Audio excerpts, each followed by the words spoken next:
अस्सलाम वालेकुम। आज हम बना रहे हैं चुकंदर पालक की बहुत ही शानदार सी रेसिपी। आई होप कि आपको पसंद आएगी। चुकंदर के फ़वाइद से तो आप सब लोग ही वाकिफ़ हैं। और आज हम बना रहे हैं चुकंदर की एक डिश, बहुत लजीज बनके रेडी होती है। और इसको बनाने के लिए हम यहाँ पर ले रहे हैं हाफ केजी के लगभग चुकंदर। चुकंदर को हमने सबसे पहले कट कर लेना है, डंडियों से अलग करना है और इसके बाद हमने इसको बारीक चॉप कर लेना है। इसके साथ साथ हमने 200 ग्राम पालक भी लिया है और पालक को भी हमने बारीक कट कर लेना है। कट करने के बाद इसे हमने स्ट्रेनर में शिफ्ट किया और इसे अच्छी तरह से इतना धोना है कि जो मिट्टी होती है वो बिल्कुल इसमें से साफ़ हो जाए। 300 ग्राम हमने लिया है बीफ जो बोन्स के साथ है। कुकिंग स्टार्ट करते हैं। इसके लिए हमने ले लिया है ऑयल और ऑयल हम हाफ कप ऑयल इसमें जाएगा और गोश्त को ऐड करेंगे और फिर बहुत अच्छी तरीके से गोश्त को कलर चेंज होने तक फ्राई कर लेंगे। अब यूँ समझ लें कि हम जैसे कोई चीज़ कुकिंग करते हैं तो गोश्त को हम कुक होने के बाद अच्छे से भूनते हैं, फ्राई करते हैं, लेकिन वो स्टेप हमने यहाँ स्टार्ट में ही कर लेना है। यानी गोश्त को ऑयल और लहसुन अदरक के साथ काफ़ी अच्छी तरह से फ्राई करना है ताकि गोश्त फ्राई होने के बाद जो इसमें तमाम महक होती है वो ख़त्म हो जाए। पहले हमने विदाउट लहसुन अदरक के गोश्त को फ्राई करना है। इसके बाद लहसुन अदरक के साथ भी हमने तकरीबन 2 से 3 मिनट तक मीडियम हीट पर इसको अच्छे से फ्राई कर लेना है। लहसुन अदरक इसमें जाएगा 1.5 टेबल स्पून और बस अब इसकी हम भुनाई स्टार्ट करेंगे। इस तरीके से आप लोग चुकंदर गोश्त को बनाएंगे तो यकीन करें बहुत ही लजीज बन के तैयार होगा।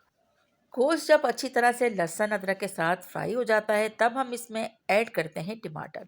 तो टमाटर हमने यहाँ पे 1.5 के करीब लिया है। आप एक बड़े साइज़ का भी इसमें ऐड कर सकते हैं। इस तरह से टमाटर को हमने बस कट करना है और ऐड करना है। साथ साथ इसमें लाल मिर्च पाउडर 1 टेबल स्पून भर के इसमें ऐड कर लिया हमने। इसके बाद हमने यहाँ पे प्याज जो तकरीबन हमारे पास 2 दरमियाने साइज़ की थी वो इसमें ऐड कर ली। साथ साथ 2 टेबल स्पून इसमें धनिया पाउडर ऐड कर लेंगे। इसके बाद इसमें जाएगा हल्दी। हल्दी 1 टीस्पून भर के इसमें हम शामिल करेंगे और साथ साथ ही नमक भी इसमें हम 1 टीस्पून से थोड़ा सा कम इसमें ऐड करेंगे।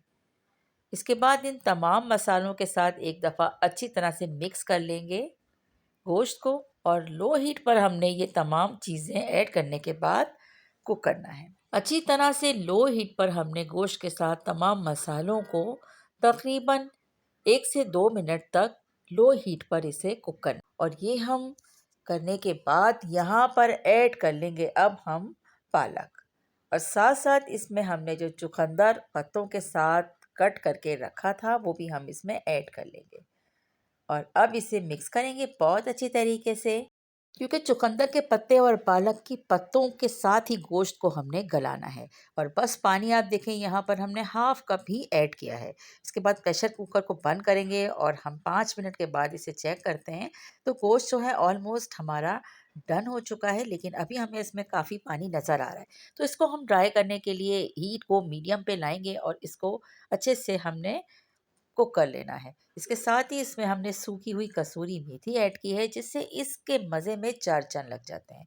भूनते हुए हमने इसमें हरी मिर्च ऐड कर दी है। डिश आउट करते वक्त इसमें हम हरा धनिया भी शामिल करेंगे जिससे इसकी डिश की प्रेजेंटेशन और खुशबू अच्छी हो जाएगी। साथ साथ हाफ टी स्पून इसमें गरम मसाले का भी जाएगा। तो जनाब ये हो गई बहुत ही मज़ेदार सी चुकंदर गोश्त की रेसिपी रेडी। इसे गर्मा गर्म रोटी के साथ सर्व कीजिए और यकीन करें जिसने भी एक दफ़ा ट्राई किया वो इसे दोबारा ज़रूर ज़रूर ट्राई करेगा। इतनी टेस्टी, इतनी लाजवाब बनती है कि मज़ा आप इसका भूलना भी चाहें तो नहीं भूल पाएंगे। तो रेसिपी के साथ इजाज़त दीजिए। रेसिपी पसंद आए लाइक शेयर कमेंट ज़रूर कीजिएगा। Thanks for watching. Take care. अल्लाह हाफिज़।